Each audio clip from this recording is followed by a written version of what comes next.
Florida homeowners cannot get insurance. 12 major insurance companies left the state since 2022. State Farm, Farmers Insurance, Allstate. They're not renewing policies. They're not writing new business. They're gone. And without insurance, you can't get a mortgage. Without a mortgage, you can't buy a house. The Florida real estate market, worth over $3 trillion, is facing an insurance crisis that could collapse property values across the entire state. Right now, hundreds of thousands of Florida homeowners are receiving non-renewal notices. Your policy expires in 60 days. Good luck finding coverage. And when they search for alternatives, they find either no companies willing to insure them or premiums that tripled. A home that cost $2,000 annually to insure now costs $6,000. Same house, same coverage, triple the price. The Florida Office of Insurance Regulation published data in December 2024 showing 17 insurance companies became insolvent or were placed under state receivership since 2022. That's 17 companies that went bankrupt trying to insure Florida homes, and the remaining companies are either leaving or raising rates to levels that make homeownership unaffordable. This crisis accelerated precisely when hurricane damage costs exceeded insurance company reserves and reinsurance became prohibitively expensive. The probability of the Florida insurance market stabilizing without fundamental reform or massive government intervention is approaching zero. This is the pattern of insurance market collapse. When losses consistently exceed premiums, insurance becomes mathematically impossible. California is seeing same dynamic with wildfires, Louisiana with hurricanes, Colorado with hail. Climate change is making extreme weather more frequent and severe. Insurance companies can't price policies high enough to cover losses without making insurance unaffordable. The business model breaks. Sean Kevalian, CEO of the Insurance Information Institute, stated in November 2024, Florida is the canary in the coal mine for climate-driven insurance crisis. What's happening there will spread to other coastal states and high-risk areas. The traditional insurance model assumes risk is predictable and pooled. But when extreme events become the norm, not the exception, the math doesn't work anymore. Even more concerning, this isn't just affecting beachfront mansions. It's affecting middle-class suburban homes 50 miles inland. If you're in Florida, anywhere in Florida, you're in a high-risk zone now. Because hurricanes don't just damage coast, they cause inland flooding, tornadoes, wind damage across entire state. The assumption that homeowners insurance would always be available at reasonable cost broke completely when insurance companies realized Florida exposure is uninsurable at premiums people can afford to pay. Here's what should terrify every Florida homeowner and real estate investor. If you can't insure a home, you can't sell it to anyone with a mortgage. Cash buyers only. That's maybe 20% of market. 80% of buyers need mortgages. Mortgages require insurance. No insurance means no mortgage means no buyer. Property values collapse because liquidity disappears. Think about that. Before we break down exactly how the Florida insurance market collapsed, why major companies left and won't return, what this means for property values and the real estate market, and whether there's any solution or if Florida homeownership is becoming impossible for average people. If you want to understand the crisis that could wipe out trillions in Florida real estate wealth, hit that subscribe button and turn on notifications. Because what we're revealing will change how you see climate risk, insurance markets, and whether coastal property ownership is sustainable. Leave a comment. Should people stop buying homes in Florida? Is this the beginning of climate-driven property value collapse? And what happens when insurance becomes unaffordable nationwide? Let's start with what actually happened, because the timeline of departures is shocking. 2022, several small regional insurers go bankrupt. FedNat, Lighthouse, St. John's Insurance. They couldn't handle Hurricane Ian losses, paid out more in claims than they had in reserves. Insolvent, state takes them over. Early 2023, Farmers Insurance announces they're leaving Florida, one of largest insurers in the country, 72,000 policies, not renewing any of them. Reason given, business decision based on risk exposure. Mid-2023, State Farm announces same, 200,000 policies, not renewing, also citing risk exposure and inability to price policies profitably. Late 2023, Allstate reduces exposure by 80%. Not leaving completely, but dropping most policies. Also, AAA, Liberty Mutual, Nationwide, all reducing coverage or leaving. By end of 2023, the list of departed or reduced companies is Farmers, State Farm, Allstate, AAA, Liberty Mutual, Nationwide, United Property and Casualty, Weston Insurance, Slide Insurance, and others. Combined, they insured over 1 million Florida homes. Now they don't. 2024, the exodus continues. More regional companies go bankrupt. Avatar Property and Casualty, Southern Fidelity, FedNat files for bankruptcy protection. Citizens Property Insurance, the state-backed insurer of last resort, becomes the largest insurer in Florida with over 1.3 million policies. That's a sign of market failure.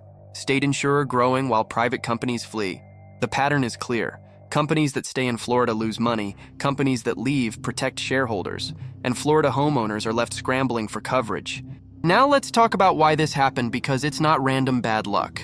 Florida has always had hurricane risk, but frequency and severity are increasing. Last 20 years have seen more major hurricanes than previous 20. Ian in 2022 caused $50 billion in insured losses. Michael in 2018 caused $15 billion. Irma in 2017 caused $30 billion. Insurance companies are not charities, they're businesses. They collect premiums, invest them, pay claims, keep the difference as profit. But in Florida, claims are exceeding premiums consistently. Average insurer in Florida lost money in 4 of last 5 years. You can't run a business that loses money perpetually. Reinsurance costs exploded. Reinsurance is insurance for insurance companies. When losses are huge, primary insurers buy reinsurance to cap their exposure. But reinsurance companies looked at Florida and said prices must triple, or we won't cover you. So Florida insurers face choice: raise premiums to cover higher reinsurance costs, or go bankrupt. They raised premiums, but state regulators and political pressure limited how much they could raise, so they couldn't raise enough to be profitable, and they left. Fraud and litigation made it worse. Florida has massive insurance fraud. Contractors knocking on doors after storms, offering free roof inspections, finding damage that maybe existed, maybe didn't, filing claims, inflating costs. Insurance companies pay because fighting every claim costs more than settling. Florida also has assignment of benefits laws that encourage litigation. Homeowner assigns claim to contractor. Contractor files inflated claim. Insurance disputes it. Contractor sues. And Florida law requires insurance to pay legal fees if contractor wins. This created litigation factory. Thousands of lawsuits. Legal costs became huge portion of insurance expenses. The result is Florida insurance claims are 50% higher per dollar of premium than national average. Not because hurricanes are 50% worse, because fraud and litigation add enormous costs. And insurance companies said we're done. Now let's talk about what happens to homeowners who can't get insurance, because the consequences are devastating. If you own home outright, no mortgage, technically you can go without insurance, it's legal. But if hurricane destroys your house, you lose everything. Total loss. Most people can't afford that risk. So they seek insurance, but options are limited. Citizens Property Insurance, state-run insurer, is supposed to be last resort, but waiting list is months long. And premiums aren't much cheaper than private market, $4,000 to $5,000 annually for average home. And Citizens is massively underfunded. They have $30 billion in exposure, but only $15 billion in reserves and reinsurance. One major hurricane could bankrupt them. Then state taxpayers are on hook. Private surplus lines market exists, companies that operate outside normal regulatory framework. They'll insure anything for a price. That price is typically double or triple normal rates, $8,000 to $10,000 annually for coverage that used to cost $2,000. Most homeowners can't afford that. Some homeowners are going uninsured, rolling the dice, hoping no hurricane hits them. This is insane risk, but they feel they have no choice. Can't afford the premiums. Can't sell because no buyers without insurance. Stuck. For home buyers, the situation is worse. You find a house you want, make an offer, get mortgage approval. Then insurance company denies coverage or quotes $8,000 annual premium. Your mortgage payment just went up $700 per month. Deal falls through. Seller is stuck, property sits on market. Eventually, seller reduces price because has to. Property values start declining. This is happening across Florida. Not just coast, inland areas too. Because any area can have hurricane damage. And insurance companies are treating entire state as high risk. Now let's talk about what this means for Florida real estate market, because the implications are enormous. Florida real estate is worth $3.2 trillion. That's residential property alone. If insurance becomes unavailable or unaffordable, that value is at risk, not total loss, but significant decline possible. Consider the mechanics. 80% of home buyers need mortgages. Mortgages require insurance. If insurance is unavailable or costs prohibitive, Mortgage-dependent buyers can't purchase. Demand collapses by 80%. What happens to prices when demand drops 80%? They fall, a lot. Some argue cash buyers will step in, but cash buyers are only 20% of market, and many cash buyers are investors. Investors won't buy if they can't rent profitably. Rental insurance has same problems as homeowner insurance, and if they can't eventually sell to mortgage buyers, they're buying a liquid asset. That reduces demand further. Florida's population has been growing. Migration from high-tax states, retirees, remote workers. But insurance crisis could reverse this. If home ownership is too expensive or risky, people won't move to Florida. They'll choose Georgia, Carolinas, Tennessee, states with more stable insurance markets. Property tax revenue for local governments will fall if property values decline. Schools, police, fire, infrastructure, all funded by property taxes. If tax base shrinks, services decline, or taxes rise. Either way, makes Florida less attractive. Construction industry will suffer. Builders can't get construction insurance at reasonable rates. Building slows. Jobs disappear. Economic multiplier effects hit broader economy. The feedback loop is vicious. Insurance crisis leads to property value decline, leads to economic slowdown, leads to population decline, leads to worse crisis. And once started, hard to stop.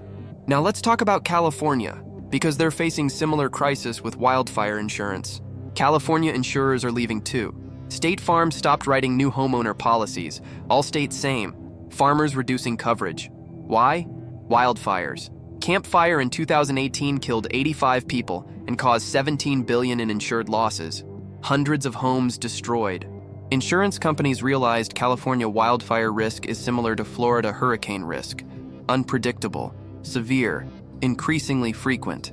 They can't price policies to cover expected losses while remaining affordable, so they're leaving. California has strict insurance regulations. Insurers can't raise rates without state approval, and state has been slow to approve increases. So companies are trapped, lose money at current rates, can't raise rates enough to profit. Solution is leave. California created Fair Plan, similar to Florida's Citizens, state-backed insurer of last resort, but it's overwhelmed. Premiums are high, coverage is limited, and it's underfunded for major catastrophe. Pattern is same as Florida. Climate risk, regulatory constraints, company departures, homeowners scrambling, property values at risk. This isn't just coastal or wildfire areas. Insurance crisis is spreading. Now let's talk about solutions because there are options, but all have problems. Solution 1. Let insurance companies charge whatever premium covers their risk. Free market solution. But this makes insurance unaffordable. If actuarially fair premium for Florida coastal home is $15,000 annually and homeowner can't afford that, they go uninsured or leave. Market clears, but at cost of massive displacement. Solution 2. Government subsidizes insurance. Keep premiums affordable, but taxpayers cover difference. National flood insurance already does this. Cost is $30 billion in debt to Treasury. Expanding to all climate risk would cost hundreds of billions, and incentivizes people to live in high-risk areas, which worsens problem long-term. Solution 3. Reform fraud and litigation. Florida passed some reforms in 2023. Limited assignment of benefits. Reduced attorney fee awards. Too early to tell if it helps, but even if it reduces costs 20%, underlying climate risk is still increasing. Helps at margin, but doesn't solve. Solution 4. Improve building codes and resilience. Require hurricane-resistant construction, flood barriers, better drainage. This works long-term but expensive upfront, and doesn't help existing homes. Retrofit costs are prohibitive for most homeowners. Solution 5. Managed retreat. Admit some areas are too risky.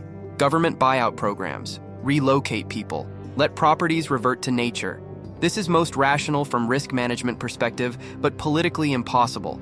Nobody wants to tell millions of Floridians to abandon their homes. Solution 6. Federal backstop. Create national catastrophe insurance program.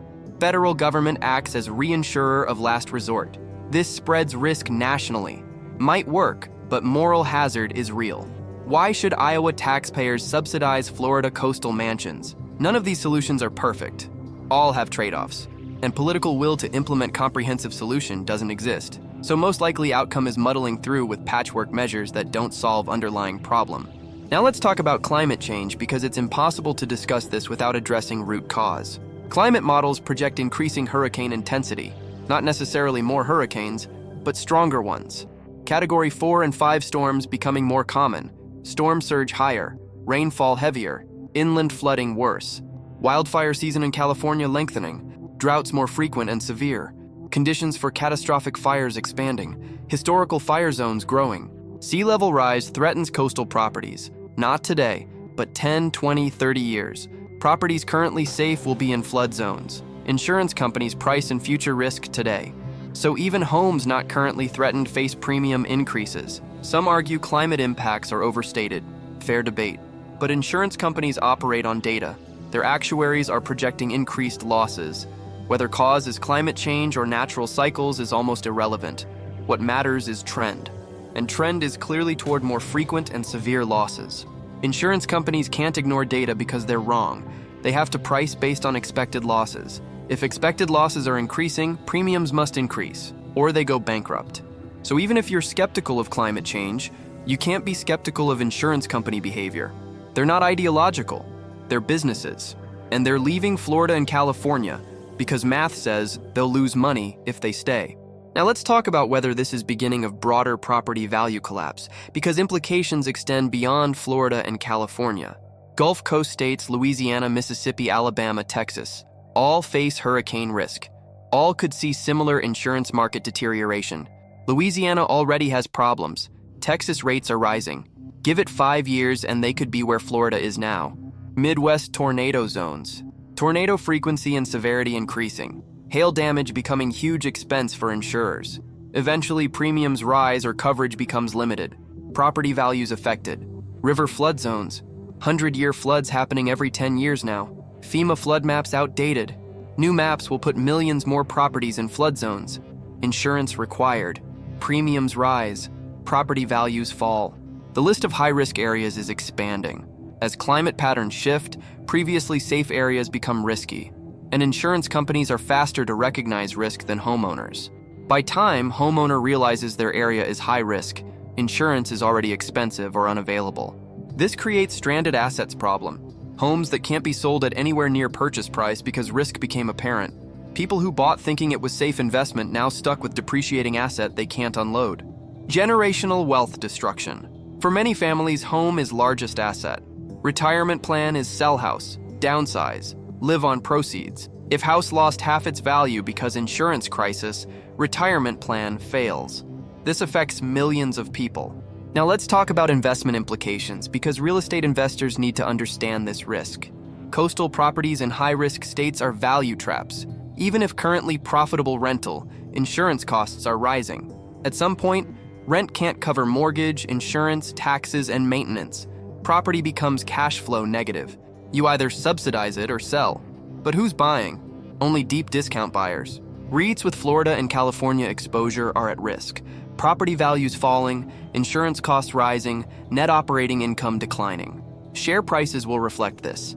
Some REITs are already trading below book value because market is ahead of reported financials. Mortgage servicers face losses.